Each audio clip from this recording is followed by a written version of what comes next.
Radiation की 25 cycle तय की गई, लेकिन बाद में इसे 18 साइकिल कर दी गई थी।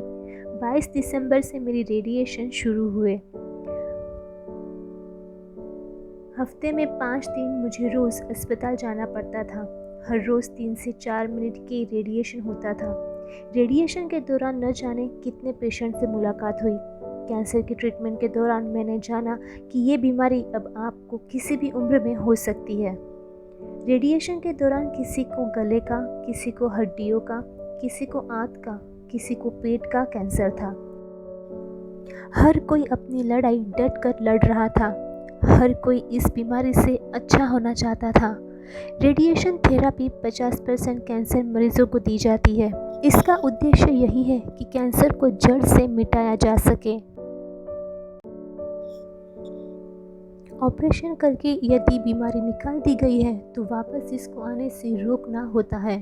रेडिएशन देते वक्त शरीर के संवेदनशील अंगों को बचाना भी ज़रूरी है। रेडिएशन की नई तकनीक जैसे कि 3D CRT, IMRT, IGRT, rapid arc जैसी तकनीक का उपयोग किया जाता है।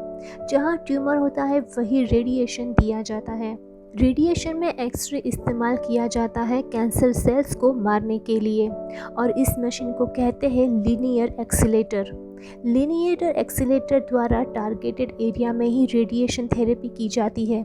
ये मशीन मरीज की चारों तरफ घूमती है और अलग अलग इंटेंसिटी के रेडिएशन को प्रोड्यूस करती है और सही जगह तक रेडिएशन को पहुंचाती है। रेडिएशन के दौरान मरीज के मास्क बनाए जाते हैं, जिसके बाद CT स्कैन होता है, जिससे पता चलता है कि ट्यूमर की साइज़ क्या थी। उसके बाद रेडिएशन की कहाँ ज़रूरत है वो पता चल सके। आप जैसे ही रेडिएशन रूम में जाते हैं वहाँ आपको मास्क से कवर किया जाता है। इस मशीन को कंट्रोल करते हैं हाईली इंटेलिजेंट सॉफ्टवेयर्स। रेडिएशन के साइड इफ़ेक्ट की बात करें तो नोज़िया, स्किन रिएक्शन, डायरिया होना, इन सब चीज़ों के लिए आपको तैयार रहना पड़ता है।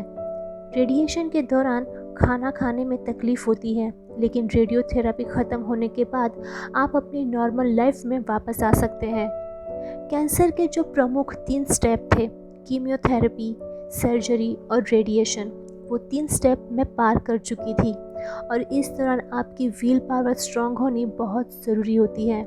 आपकी पॉजिटिव थिंकिंग, आपका सकारात्मक बिहेवियर आपको जल्दी ही ठीक कर देता है।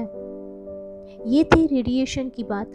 रेडियोथेरेपी के बाद क्या हुआ, कौन सा ट्रीटमेंट शुरू हुआ, वो जानेंगे अगले व्लॉग में। तब तक शाइनिंग डे एवर को सब्सक्राइब करें। धन्यवाद।